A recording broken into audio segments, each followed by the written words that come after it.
cold. It is cold. This flotation device is not floating as much as I thought it would. This was the worst idea I've had in a very long time. I'm Ed Stafford, and I've put myself through extreme tests of endurance and isolation to become a bushcraft and survival expert. I'm proud of that. I've tested my skills against the world's toughest survivalists. Come on. In head-to-head races across the wildest and most unforgiving landscapes on the planet. But I'm not done. I'm refusing to stand still.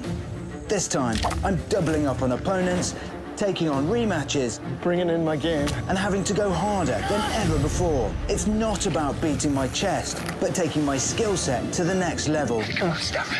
In a bid to prove to myself that I'm on top of my game. This time, I'm facing my arch nemesis, Matt Graham. He's back for a rematch. A few years ago, he beat me in Mongolia. You whipped my ass. But this time, I plan to get my revenge. You're not coming first, mate. We're in the remote, rugged, and brutal wilds of Scotland. Cold! An environment that you take lightly at your peril. People underestimate Scotland. It can get as dangerous as the Arctic.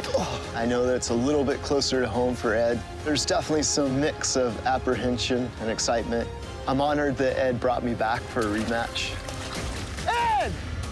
I'm coming for you!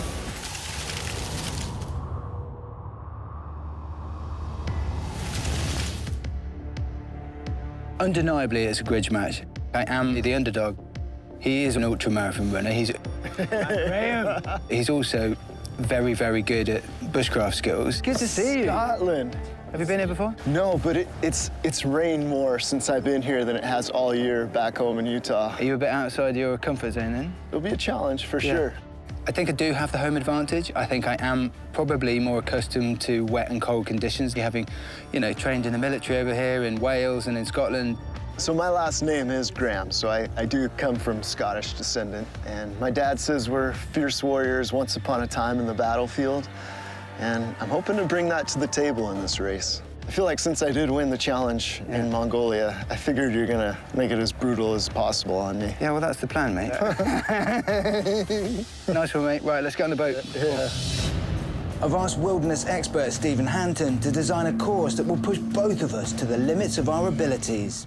I spent my entire adult life dedicated to learning as much about survival and wilderness skills as I possibly can.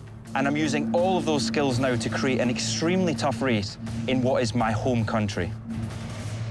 So here we are, guys, the most westerly point in the UK mainland. This is the starting point. The route is a classic sea to summit, up over boggy terrain, over the barren highlands. There are large, freezing cold lochs to navigate round. So that's about a 5-day race. We're prohibited from being able to hunt anything, mostly gathering, and make sure you've got plenty for the long journeys. And the classic thing with Scotland is we often get 4 seasons in 1 hour. The elements, the environment itself is going to be your biggest challenge. All those things are going to combine to create a real risk of hypothermia. Hypothermia, it's not an illness of extreme cold. That is a misconception. I've spent plenty of nights at -40 with no risk of hypothermia whatsoever. The recipe for it is cold, wind, and wet, and Scotland has all 3 in perfect abundance. They're in the hypothermia zone for the entirety of the race. Okay, so you've both got your knives. Yep. I'm going to give you 1 additional piece of kit each, and that's a poncho. And that's because it's so tough out there, it's going to be extremely cold. You're going to be going through large stretches of barren ground, and there's absolutely nothing. Thanks for bringing me to Scotland, Ed.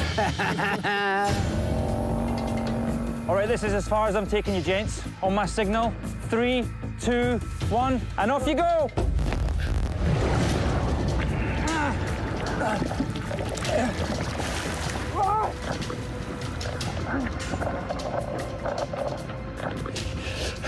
Matt's ahead of me. I need to make ground as quickly as possible. That was a cold one. Definitely feeling a bit hypothermic. And I'm thinking if I get up high initially, I'm gonna get a better overall view of the whole route.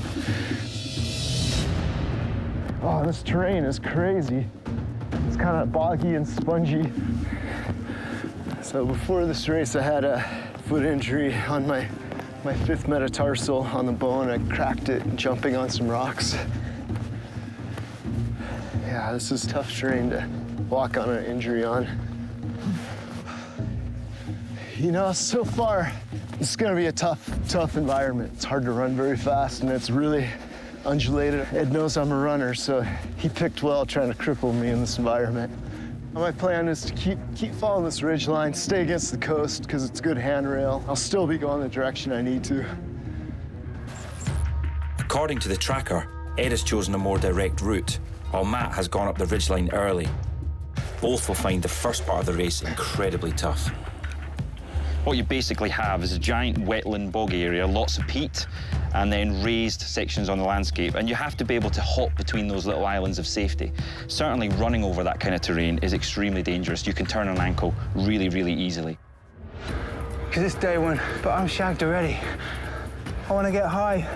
I want to be able to see the route where I'm going, orientate myself. The honest truth is I'm going up against an ultra-marathon runner, but I suspect that Matt is slightly more outside his comfort zone, if I'm honest. The UK is constantly grey, constantly wet. This is the conditions that I'm used to from my time in the military. And if I can be pushing hard at every single stage, then I think I stand a chance. It's a slim chance of beating him. Push on, Stafford. Look at that. This is extraordinary. The sun is over there, which means that must be west, so in front of me is north. That means if I run along the north coast of this peninsula, then I'm heading east, and east is the right direction. East is the way I'm gonna get to Ben Nevis. It's definitely raining quite a bit out here. It's definitely not the place you want to be exposed. Coming along the coast, there's definitely more rocky crags, so I'm gonna scoot down here, get some food resources too. It's been a few hours, and keep the fuel up is really important. Matt is on the southern shore, and I know from experience that that is the most exposed point. And you can see how much sea there is before it hits the landmass. These big swells build up across the Atlantic, and they batter that southwestern shore. Because of the turbulence of the sea, it draws a lot of nutrients, and you get a bountiful amount of shellfish and seaweeds. It's a double-edged sword. Matt is really in a vulnerable position. However, potentially there's a bountiful amount of resources there for him. Go see if there's some shellfish down here. So far, I haven't seen very many resources. There's a little bit of tangled fishing line here. There's a little bit of a hook there. Could come in handy. There's nothing here. Oh, we don't have time. Tide's coming in right now. I definitely got to get around this corner. There's no way to climb up here. I don't feel like I can stay here. I'm too close to the shoreline.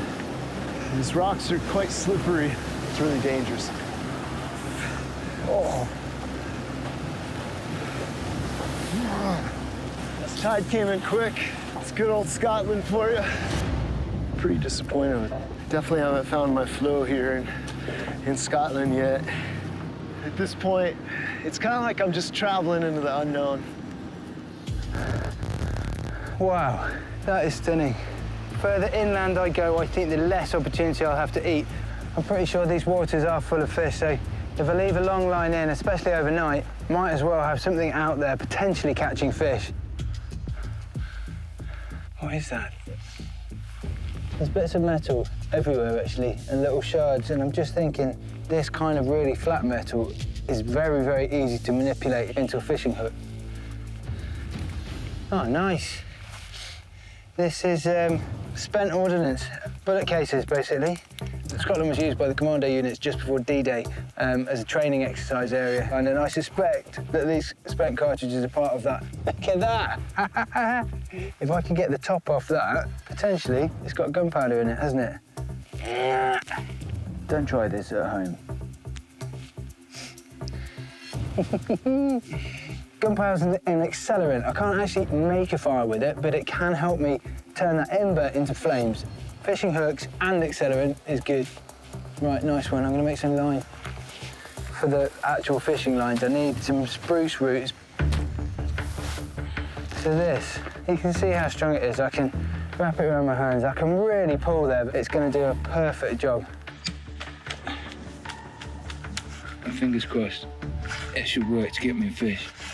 Peeler crab is probably about the best bait you could possibly put out on a line. Flatfish are bottom feeders. The hooks will be on the end of the lines, on the floor.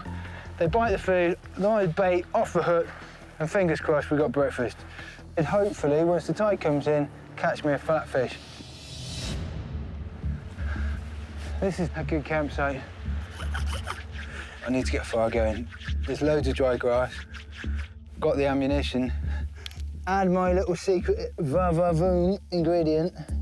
It is gunpowder. Okay, we've got fire.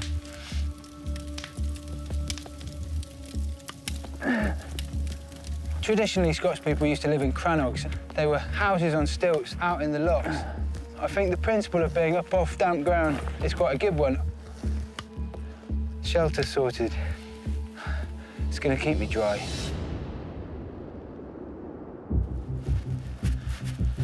Oh, there. Yeah, a fair bit of foot pain. It's getting proper sore. Last year I got a stress fracture in my foot. Might be good to get health and safety in, figure out a way to continue or not, I don't know. Yeah, I'm not sure what to do at this point. Stephen Ross? Stephen sent. Yeah, Stephen, report from Matt. Possible evacuation required. I'm going to check out. Stand by. I'm standing by, mate. I'll move to the ops room and get ready to launch an extraction, over.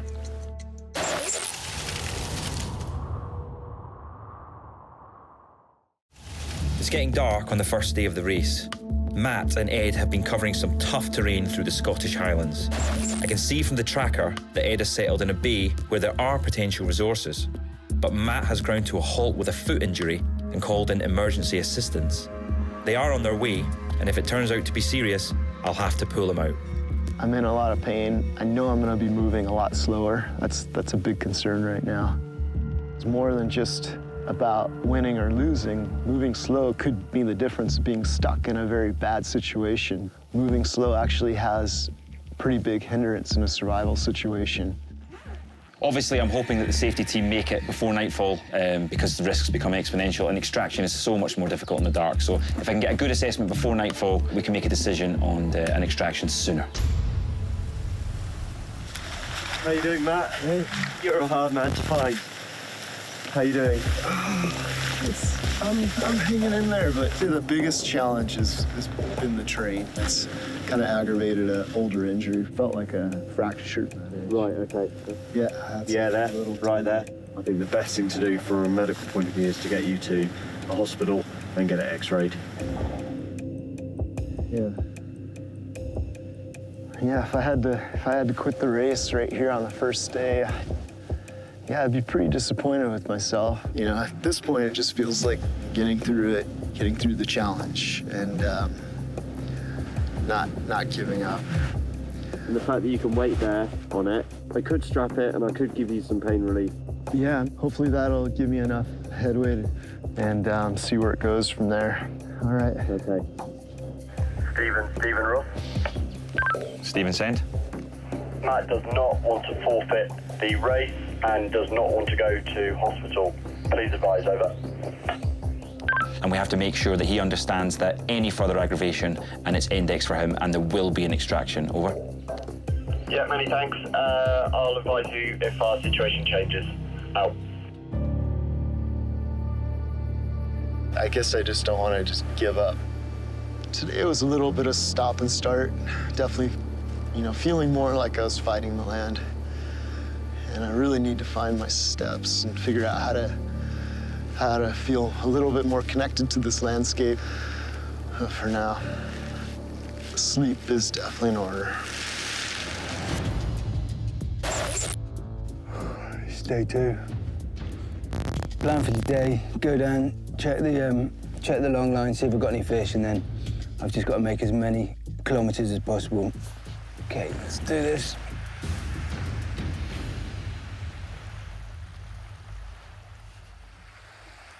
It's got seaweed. It's got a fish. It's got a fish. Looks like it's been eaten by an otter. The otters often eat the heads, and it looks like they've ripped that apart, but I'm not disappointed. It's a very good catch. I need to make ground today, and I don't think I can afford to take the time to cook it. I'm going to eat them raw.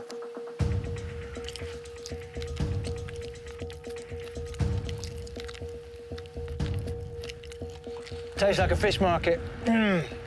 But I absolutely have to get all of this nutrients into me. Okay, plan for today is that I want to keep heading to the east. I just need to cover as much distance as I possibly can.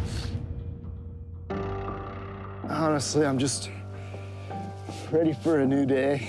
I'm hoping to find a better flow here and tap into some of my Scottish roots, because my Scottish ancestor spirits didn't feel like they were with me yesterday, so I'm hoping they'll be with me today.